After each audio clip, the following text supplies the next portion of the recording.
Bismillahirrahmanirrahim. Assalamualaikum warahmatullahi wabarakatuh.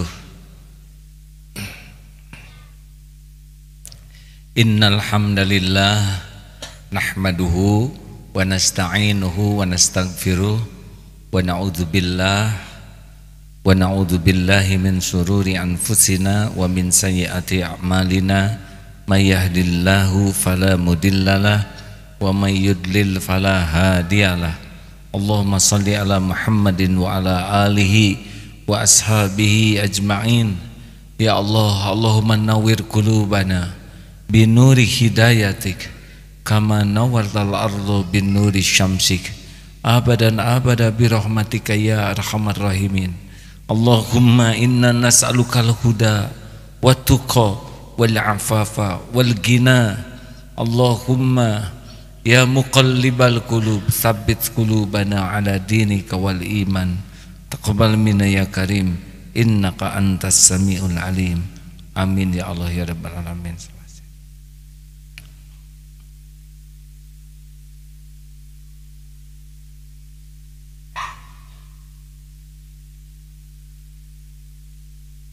Kita buka sebentar nomor 63 yang sebelumnya.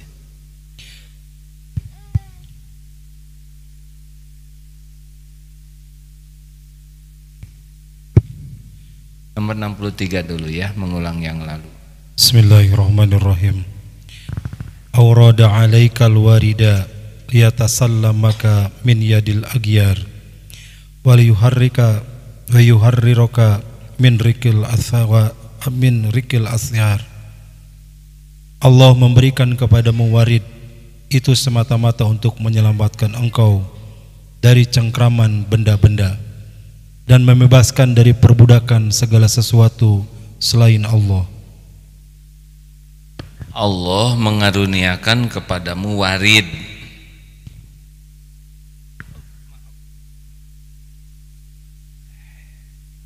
Sayang, mana? Ada cucu. Allah memberikan kepadamu warid.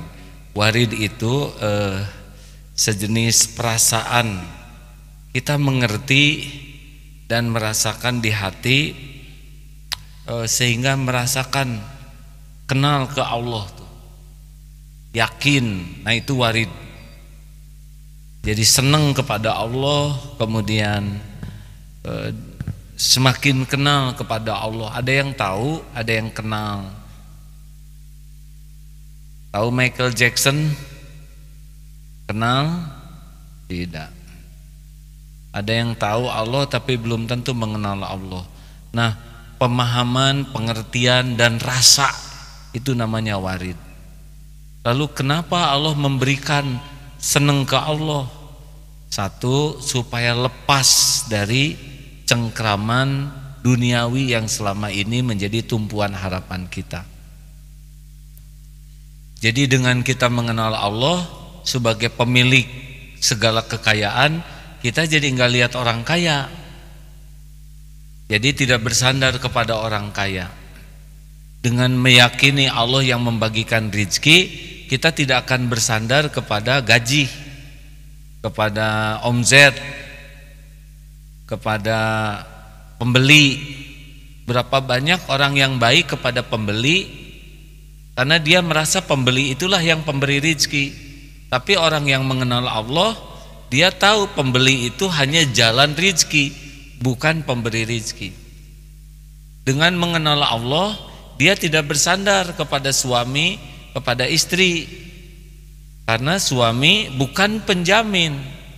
Jadi Allah memperkenalkan dirinya kepada kita supaya kita lepas dari yang selama ini menjadi pegangan-pegangan kita duniawi.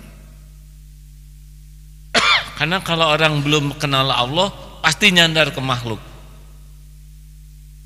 nyandar ke uang, nyandar ke gaji, nyandar ke aset, nyandar ke warisan, bersandar ke suami, bersandar ke atasan, bersandar kepada popularitas. Pokoknya banyak sandaran.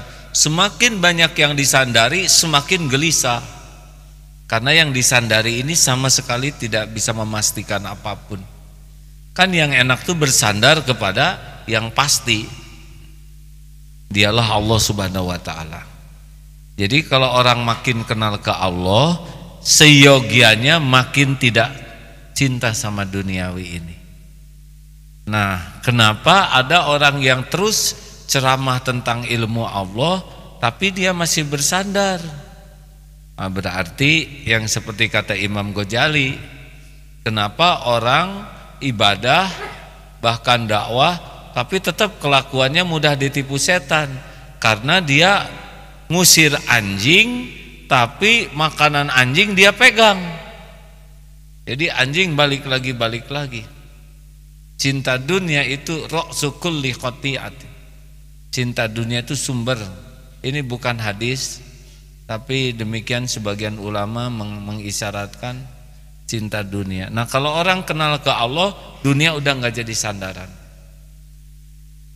Seperti kenapa orang mau populer, ingin banyak follower, karena merasa di sanalah dia akan mulia.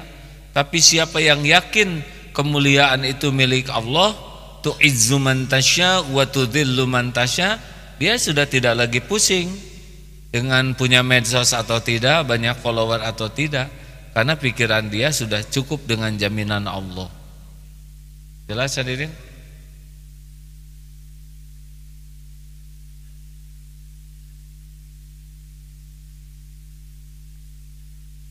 Sekarang nomor 64.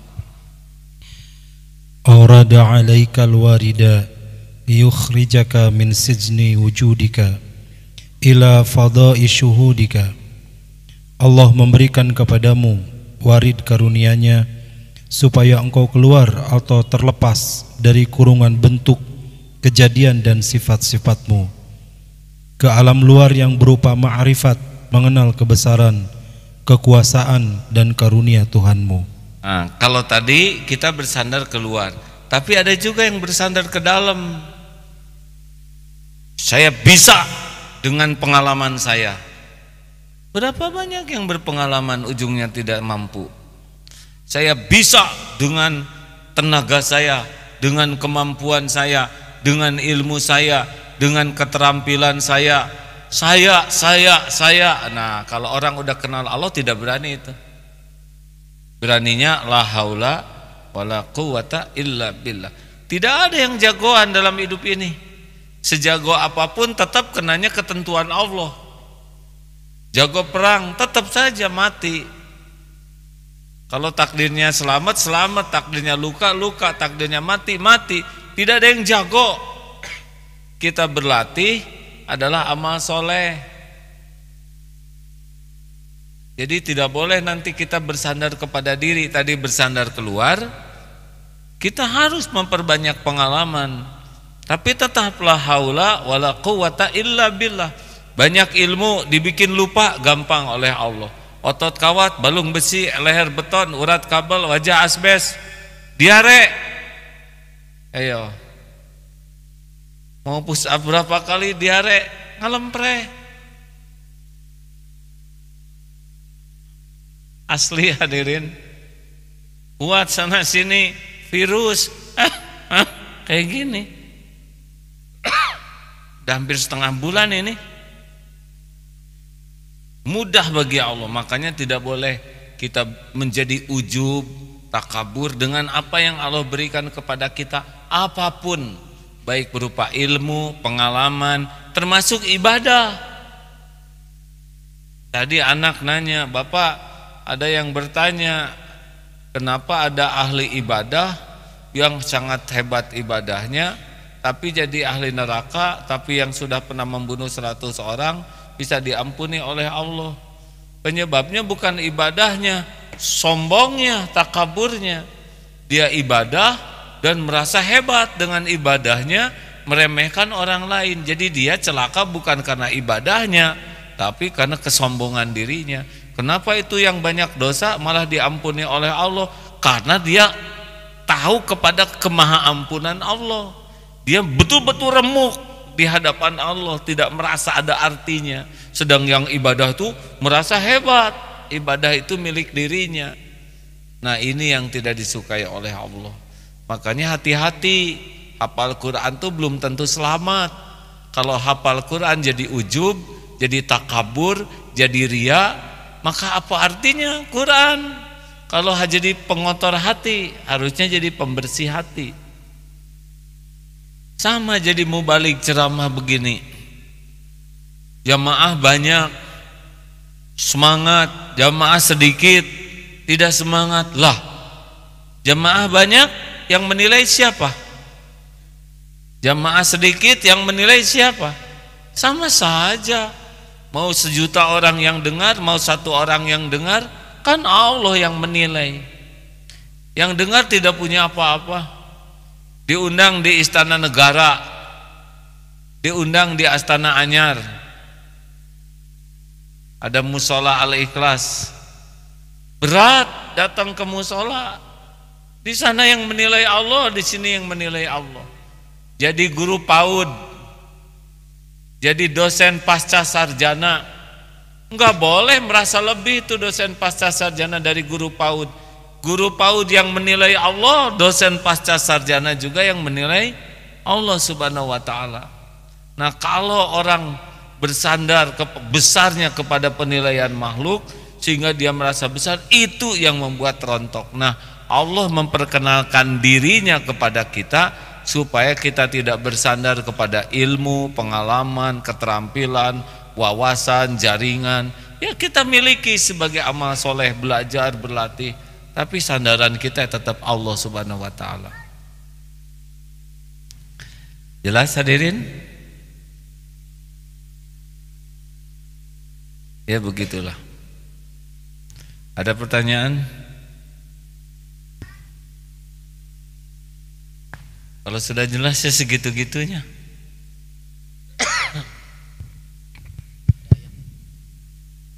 Ada yang mau ditambahkan, silakan Ustaz. Surat Al-An'am surat ke-6 ayat 71. A'udzu billahi minasy syaithanir rajim. Qul anad'u min dunillahi ma la yanfa'una wa la yadhurruna ونرد على أعقابنا بعد إذ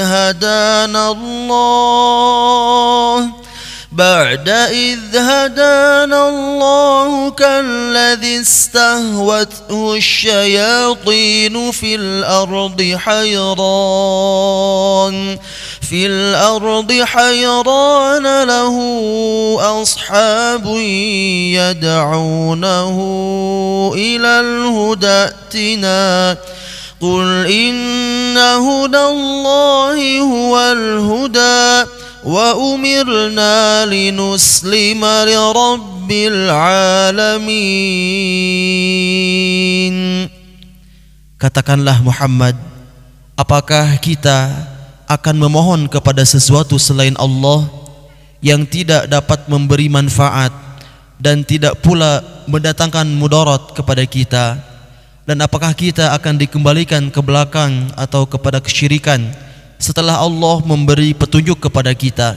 Seperti orang yang telah disesatkan oleh setan di muka bumi dalam keadaan kebingungan, kawan-kawannya mengajaknya ke jalan yang lurus dengan mengatakan, ikutilah kami. Katakanlah, sesungguhnya petunjuk Allah itulah petunjuk yang sebenar-benarnya, dan kita diperintahkan agar berserah diri kepada Allah Tuhan seluruh alam. Sudahlah hadirin, hidup ini mah kita sederhanakan. Hati harus yakin, cari ilmunya supaya yakin ke Allah, bukan hanya tahu, bukan hanya percaya, tapi yakin. Dan yang kedua, patuhlah kepada apa yang Allah perintahkan, patuh saja. Dan yang ketiga, pasrahkan. Sudah, jangan terlalu banyak mikir yang membuat lupa ke Allah. Kalaupun mau banyak mikir, harus sambil zikir. Karena siapa yang akan menuntun pikiran kita kalau bukan Allah? Ini otak ini ciptaan Allah. Kalau tidak dituntun oleh Allah, mikir sekeras apapun tidak nyambung kemana-mana. Ada pertanyaan silakan. Kalau tidak udah nih. Kata dokter saya nggak boleh banyak bicara. Ada yang mau nanya tidak? Ya. Ada tamu ini. Tamu dari mana ini? Dari Banten. Banten. Yang kemarin di tsunami hadirin. Baik, Assalamualaikum warahmatullahi wabarakatuh. Dalam surat Al-Mulk dikatakan bahwa Allazi khalaqal mauta wal hayyata liyabluwakum ayyukum ahsanu amala. Mengapa Allah mengatakan amal yang baik gitu? Terima kasih ya. Ya, saya bukan ahli tafsir, belum. Jadi memang Allah tuh menyukai kualitas, bukan semata aksaru amala, jumlah. Makanya innallaha yuhibbul muhsinin.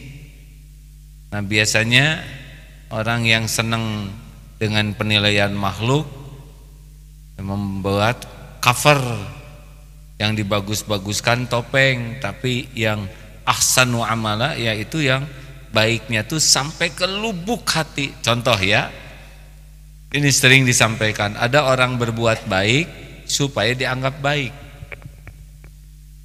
oleh orang. Ada yang berbuat baik supaya orang jadi baik ke dia. Ada yang berbuat baik supaya orang tidak berbuat buruk kepadanya. Ada yang berbuat baik supaya orang terjerat oleh kebaikannya. Baik-baik ya kan? Tapi niatnya belum tentu ingin keridhaan Allah. Nah, ahsanu amala itu adalah yang memang kalau baik itu baik aja. Kenapa kamu baik? Karena Allah suka sama orang baik. Selesai. Mau diakui atau tidak, dihargai atau tidak, dibalas budi atau tidak, sudah tidak lagi ya. Karena baiknya sampai ke pori-pori hati. Inilah yang Allah sukai. Berapa banyak pedagang yang baik kepada pembeli? Tujuannya apa? Supaya beli. Kalau kita baik ke pembeli, mau beli mau nggak beli saya akan baik. Karena Allah yang ngatur rezeki. Kalau dia memang bukan rezeki saya dapat pahalanya karena berbuat baik. Ya kan? Kan tidak setiap yang datang bawa rezeki kita. Ada yang bagian nawar aja, ada yang bagian nyobain, ya kan? Ada yang sudah deal tapi tetap nggak jadi karena nggak ada rezekinya. Ya nggak apa-apa. Berapa banyak istri yang baik kepada suami supaya suami tidak berpaling ke lain hati. Tetap ya dipaling ya. Kenapa ketawanya menjiwai? Ibu nggak usah dorong-dorongan, biasa aja Bu, nggak ngepek ya. Jadi kalau istri mau baik ke suaminya baik aja. Supaya apa ya? Supaya Allah suka. Perkara suaminya belum membalas kebaikannya, tidak menghargainya, atau cintanya tidak terlalu mendalam, ya itu mah urusan Allah yang ngasih ke hati makhluk. Tapi bagaimana dia diterima, itu urusan penting kita. Sama jadi suami juga. Tidak perlu jadi suami teladan, ingin dianggap suami terbaik, suami teladan, suami paling bertanggung jawab. Enggak perlu kalau itu carinya dalam penilaian makhluk. Yang penting di sisi Allah nih. Saya lelaki, kepala keluarga, mati-matian berjuang supaya tidak ada satupun anggota keluarga yang jadi ahli neraka. Ku anfusakum wa ahlikum naro. Sampai mati perjuangannya ini. Nah itu mau dihargai atau tidak ya terserahlah. Yang penting Allah melihat. Nah, sampai ke sana mungkin yang dapat saya pahami, ya. Ya, ada lagi pertanyaan?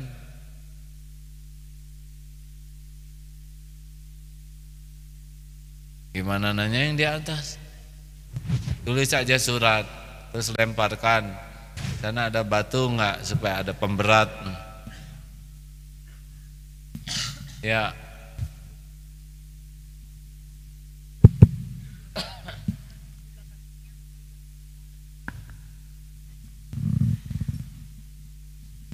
Cek.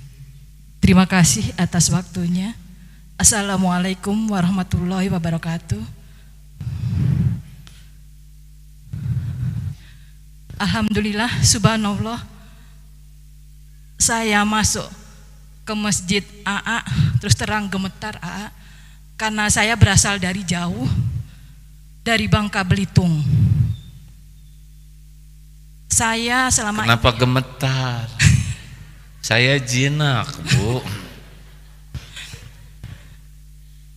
Subhanallah, saya bersyukur AA, karena sudah berapa hari saya ingin mengunjungi ke sini, karena saya tertarik dengan salah satu program yang ada di pesantren ini, yaitu pesantren masa keemasan. Ya.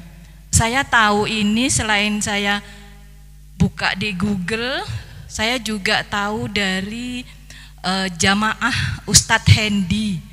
Mungkin AA tahu jamaah Ustadz Hendi karena beliau belajar di sini. Mohon maaf sekali lagi Ustadz, saya bukan bertanya, tapi saya curhat karena saya tertarik dengan pesantren masa keemasan ini, tapi kendalanya saya jauh. Kemudian kalau ada yang dengan suami istri ya Ustadz, nah itu kalau suami alhamdulillah sudah pensiun, mungkin karena kalau saya lihat, saya baca itu selama 40 hari, sementara saya ada terikat sesuatu, jadi mungkin tidak bisa full mengikuti 40 hari. Jadi bagaimana saya bisa mengikuti program itu dengan gimana ya, kemurahan dari kegiatan yang ada di sini tanpa sepenuhnya sampai 40 hari. Itu satu. Yang kedua, boleh hendak Ustadz nanti kalau sudah selesai acara kami mohon foto. Suami saya juga ada, anak-anak saya ada, untuk kenang-kenangan. Mau diapakan? Mudah-mudahan. Dulu pernah dipotret terus ada apa-apa dirobek, gimana ya? Mudah-mudahan enggak Ustadz. Apa? Mudah-mudahan dengan foto ini saya berada di masjid ini, ada salah satu doa saya di masjid ini, mudah-mudahan nanti berkah. Begitu juga nanti saya bisa foto, keluarga besar saya bisa foto dengan Ustadz juga berkah. Demikian baik. Pak Ustadz, mohon dijawab. Kami akhiri. Wassalamualaikum warahmatullahi wabarakatuh. Terima kasih banyak. Terima kasih. Udah ngelempar itunya tadi? Itu tadi ada yang jatuh dari sana. Apa tadi yang jatuh dari atas? Sapu tangan sutra biru. Oh, gelas. Nasib kalau itu ya. Coba yang di atas ikut bertanggung jawab, hadirin. Baik Ibu, apa tadi Ibu nanya apa sih? Tentang, ya saya tahu Bu. Ibu tentang masa keemasan, Ibu nanti bisa diskusi ya dengan timnya. Saya mohon maaf kurang hafal detailnya. Jadi bagaimana teknisnya? Ceritanya saya mulai tahun kemarin sudah sangat mengurangi kegiatan di pesantren ini di struktur. Bahkan 2019 ini pesantren ini harus sangat siap. Saya ada ataupun tiada gitu. Apakah karena umur atau karena saya harus belajar lagi. Nah, jadi harus sudah tidak bergantung kepada figur. Tentang dipotret nanti ada Kang Ali yang bisa mewakili dengan senang. Mau diwakili oleh Ali? Hah? Jangan dimatiin. Kalau bisa langsunglah dengan Ustadz, mumpung kami keluarga besar berada di sini. Insya Allah, itu belum tentu setahun sekali, Ustadz. Aduh, sugante belum tentu saya panjang umur. Amin. Baik Bu, nanti sesudah. Aduh, itu lempar-lemparan beneran Ibu. Baru ada dalam sejarah kayak gini. Cek sini, aduh maaf ya. Datang ke sini tuh jangan jadi beban Bu, jangan nambah masalah.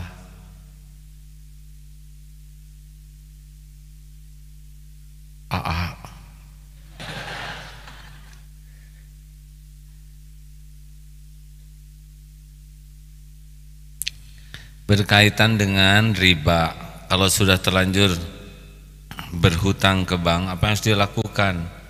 Lunasi atuh. Sederhana pisan, bayar. Bayarnya ini yang nyesek ya. Pertama tobat ya, minta ampun kepada Allah kalau kemarin mengambil riba itu karena belum tahu ilmunya atau sudah tahu tapi belum yakin. Nah, sekuat tenaga tobat dan minta tolong, nanti ada jalannya Bu. Allah tahu siapa di antaranya hamba. Pertanyaannya sederhana ya. Kapan terakhir keluar air mata tobat? Barusan keluar air mata tobat. Makanya dibaca ininya Bu ya. Nah, sering aja menyesali ke Allah. Air mata tobat itu harus asli ya, antara kita dengan Allah. Allah tahu perihnya hati menyesal. Itu rahasia terpenting pertolongan Allah itu adalah di perih merasa berdosa itu. Sedikit orang yang memilikinya ya. Makanya kalau lagi banyak masalah tuh ada satu pertanyaan, kapan terakhir keluar air mata tobat? Kan air mata tuh ada air mata menangisi masalah, ada air mata menangisi dosa pengundang masalah.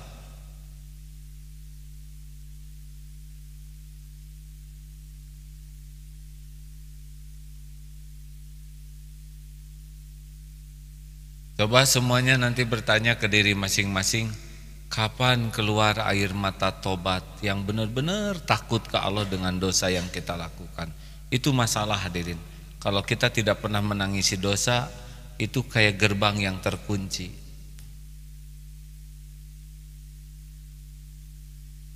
Tobat Bu kuncinya ya. Terakhir,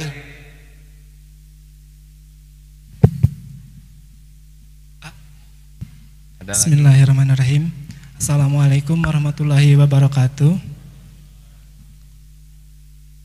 Mau minta sarannya mungkin kalau misalnya melihat cerita remaja di salah satu surat Al-Kahfi tentang beliau itu, dia itu dikasih kenikmatan oleh Allah yang sangat luar biasa, dikasih kelapangan rezeki yang sangat luar biasa. Namun si pemuda itu istilahnya jauh dari Allah, tidak beriman kepada Allah. Tapi dia merasa disayangi oleh Allah. Dia merasa bahwa dirinya ia disayangi oleh Allah gitu. Nah, sejauh mana kalau misalnya kita melihat dari kisah itu, kalau misalnya ya banyak dosa tapi ya begitulah maksudnya kan ya. Ya mohon maaf ya. Jadi begini, bagaimana supaya tahu kedudukan kita di sisi Allah? Ada beberapa. Kalau kita ingin tahu manzilah kedudukan kita di sisi Allah, falyanzur, maka hendaklah lihat manzilah Allah, kedudukan Allah di hati kita.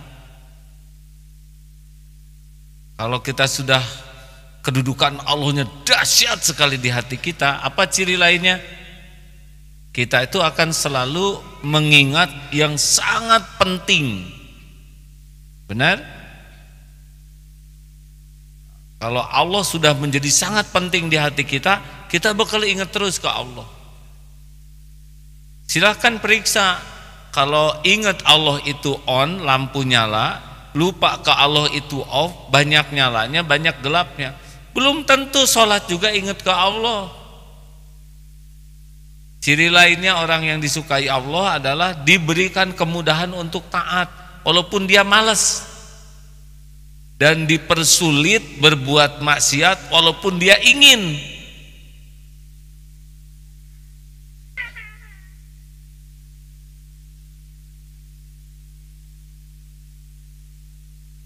Jadi kalau kita lancar, bisnis lancar, itu sama sekali tidak identik kedudukan di sisi Allah.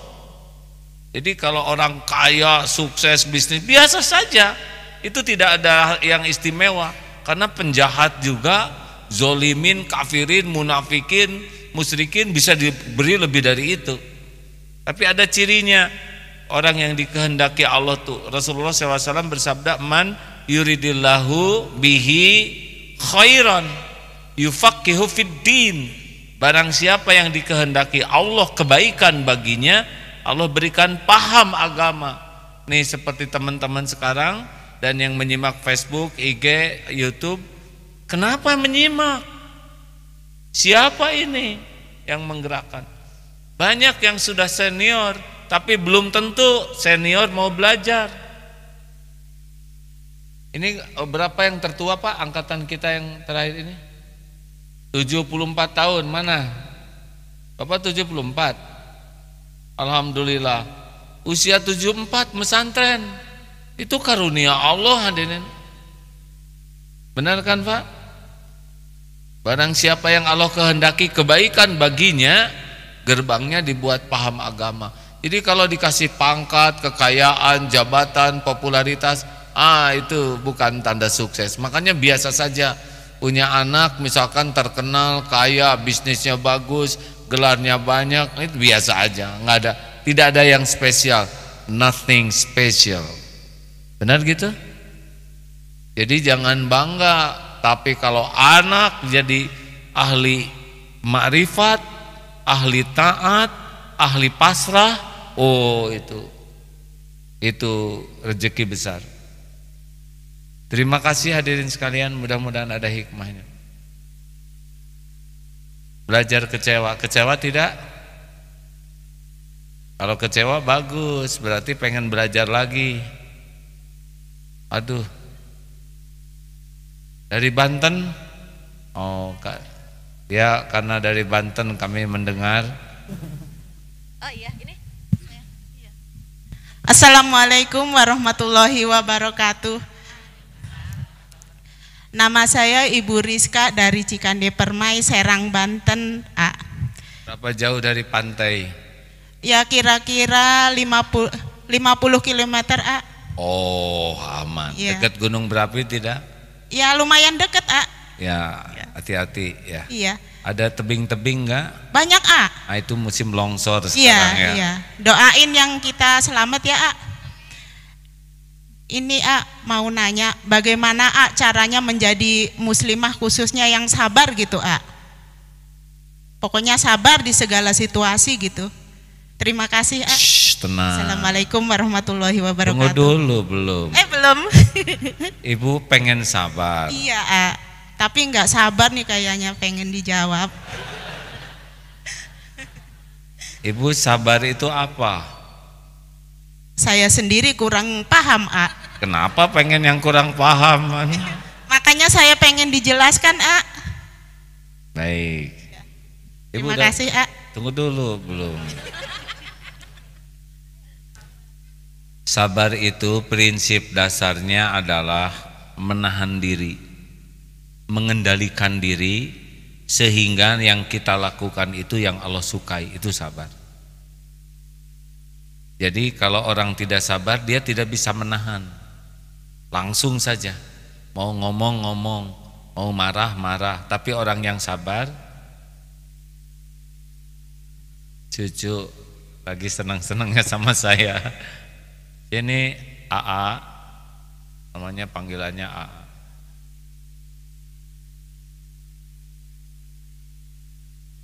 Ya begitulah. Lanjut. Kalau orang lihat sesuatu yang sabar, misalkan lihat yang haram, dia langsung nahan pandangannya.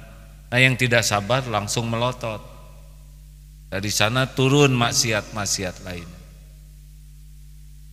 Sabar itu ada 3 tempatnya. 1, sabar dalam taat, sabar dalam menjauhi maksiat, sabar menghadapi musibah. Coba saya tanya, taraweh yang paling disukai yang 11 rakaat atau 23 rakaat? Kebanyakan 11 A. Ya, kenapa? Karena pengen cepet kali ya. Iya, nah karena itu harus imamnya yang panjang atau yang ringkes-ringkes? Biasanya sih yang pendek-pendek A. Iya, benar. Jangan menghina saya ya. Bukan A. Iya, baik, maksudnya saya juga bacaannya pendek, Bu.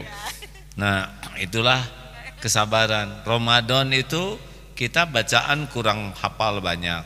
Imam bacaannya panjang. Nah, yang sabar itu memilih imam yang bacaannya panjang supaya kebagian pahalanya, berkahnya. Tapi nafsu mengalahkan, maunya yang pendek, ringkas.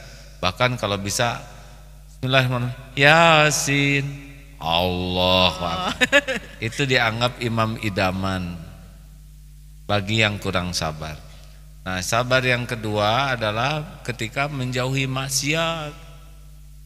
Ibu punya uang juga harus sabar, Bu. Kalau enggak nanti beli hal yang tidak manfaat. Yang ketiga, sabar ketika ditimpa musibah. Kalau sedang dalam sakit tuh tidak usah semua orang tahu. Kalau masalah tuh sembunyikan saja, kecuali kepada orang yang bisa jadi solusi. Jangan suka mengobrol penderitaan, tidak baik. Kalau karunia ditampakkan itu baik. Saya sakit kemarin sekuat tenaga dirahasiakan. Tapi Ustadz Yusuf Mansur, saya udah bilang, Ustadz janji jangan Instagram nyebar kemana-mana. Tapi hikmahnya banyak yang mendoakan dan banyak yang mau bayarin lagi. Begitulah. Itu, Bu. Terima kasih A. Belum selesai. Oh, belum. Iya, itu baru teori. Nah, sabar itu, Ibu tahu kuda? Tahu A. Tadi di sana ngelihat. Kuda apa, Bu? Kuda apa ya itu di sana banyak aja A. Itu namanya Iya. kuda kayu. Ibu tahu kuda? Tahu. Paham kuda? Insya Allah paham. Coba. Tadi habis ngelihat di sana pesantren. Ya, coba kalau telinga kuda ke belakang apa artinya? Berarti belum paham kan? Iya, marah kali kudanya. Enggak, pegel. Oh. Mungkinkah kuda masuk angin? Enggak paham. Orang yang tidak tahu kuda tidak tahu. Kuda dibekam, kuda dimasuk angin, kuda sakit pinggang. Banyak yang tidak tahu, Pak. Padahal kuda seperti kita, sinusitis, sakit mah, jatuh cinta, cemburu. Nah, jadi tahu sabar belum tentu paham sabar. Iya. Paham sabar belum tentu bisa sabar.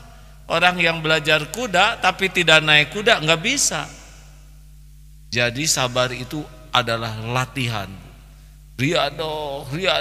Coba mana yang baik, yang cocok buat ibu ya? Ketika ibu masak, dimakan oleh suami atau tidak dimakan? Yang bagus yang mana, Bu? Yang dimakan A. Salah. Ibu nanti nggak sabar. Bagus kalau udah masak nggak dimakan. Oh gitu. Jadi ibu latihan. Ih, baru dibilangin sabar teh latihan.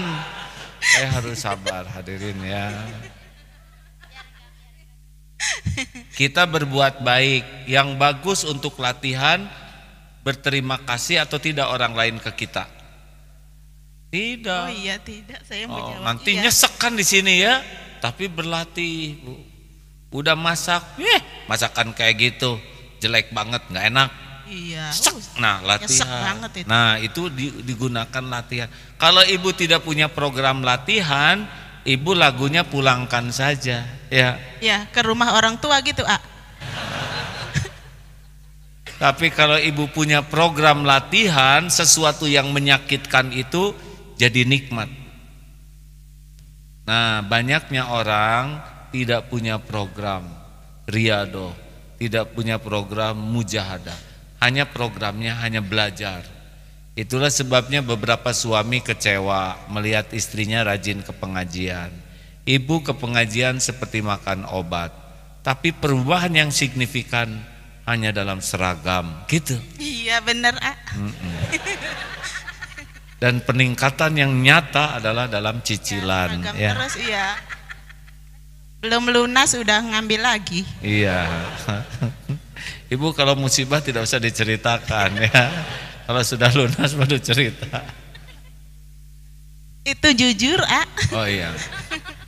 Saya yakin suami ibu sabar ya, Bu ya. Ya, sabar sekali, sayanya yang kurang sabar malah. Ya, ya udah, saya udah bisa membayangkan. Ya. Ada seorang suami yang sabar sekali. Udah dengar ceritanya? Belum. Ditanya, kenapa Bapak begitu sabar kepada istri yang tidak sabar?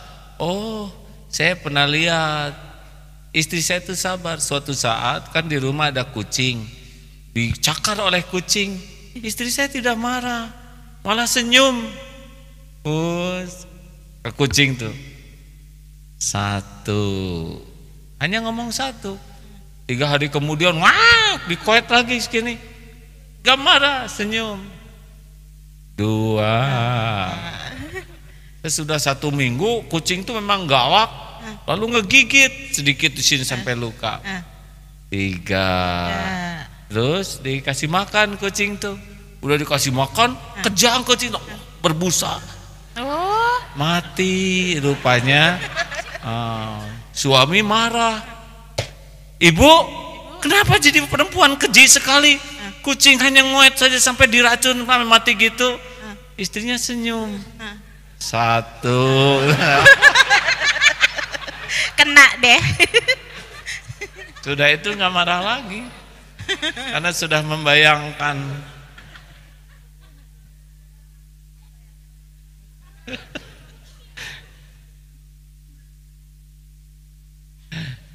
Ngerti nih teh ketawa teh. Nggak usah dipraktekkan ya Bu ya. Jelas? 1.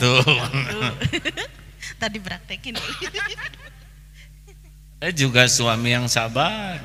Alhamdulillah ya. Kagum ke istrinya, ini istri yang sabar Bu. Suaminya galak. Ditanya, ibu, saya ini sebagai suami ini galak.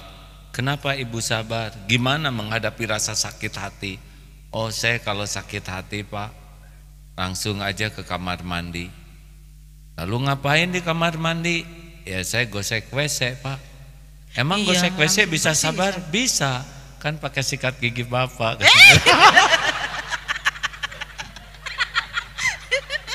Si ibu nih ngajarin, jadi bahagia si Bapak gosokin. Maaf, ini hanya guru. Astagfirullah. Ini gara-gara ibu saya jadi kemana aja ceramahnya. Tadi Mas Soleh lumayan.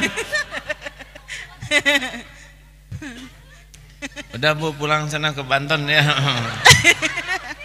Belum Pak Ustadz. Dan doa Bu supaya diberikan kesabaran. Amin, amin. Terima kasih sahabatku yang baik semuanya. Allahumma sholli ala Muhammad. Alhamdulillahirabbil alamin. La haula wala quwata illa billah. Allahumma nawwir qulubana binuri hidayatik, binuri ma'rifatik, kama nawwatal ardu binuri syamsik, abadan abada, birahmatika ya arhamar rahimin. Ya Allah, wahai yang maha menatap, cahayai hati kami dengan cahaya iman, dengan cahaya ma'rifat padamu selama-lamanya ya Allah.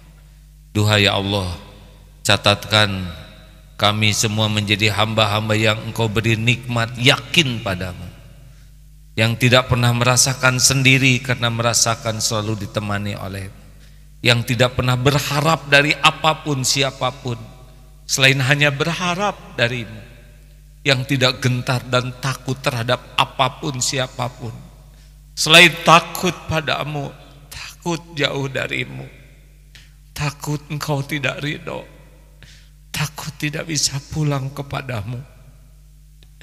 Ya Allah, istiqomahkan hati ini dalam keyakinan padamu. Istiqomahkan hidup ini dalam nikmatnya patuh padamu. Istiqomahkan kami dalam pasrah, sepasrah-pasrahnya tawakal padamu. Allahumma inna nas'aluka ridhoka wal jannah wa na'udzubika min sakhatika wan nar. Rabbana atina fid dunya hasanah wa fil akhirati hasanah wa qina adzabannar. Subhana rabbika rabbil izzati amma yasifun. Wassalamun alal mursalin walhamdulillah. Semoga musibah yang menimpa saudara kita di Selat Sunda benar-benar oleh Allah dijadikan wafatnya jadi syuhada, yang terluka diampuni dosa dan diangkat derajatnya, dan bagi kita yang diberikan keselamatan dibukakan hikmah sehingga bisa memperbaiki diri, menjauhi maksiat, dan bisa membantu saudara kita yang dilanda kesusahan di sana. Dan semoga akhir tahun ini, liburan akhir tahun Masehi ini tidak digunakan untuk sesuatu yang melupakan Allah, sebaliknya malah digunakan untuk hal yang mendekatkan kepada Allah. Tidak ada acara malam tahun baru Masehi dalam Islam, sehingga tidak perlu mengkhususkan, tapi manfaatkan saja waktu libur dengan sesuatu yang lebih manfaat. Terima kasih. Subhanakallahumma bihamdik asyhadu alla ilaha illa anta astaghfiruka wa atubu ilaik. Assalamualaikum warahmatullahi wabarakatuh. Ya, bagi yang akan dokumentasi tunggu sebentar.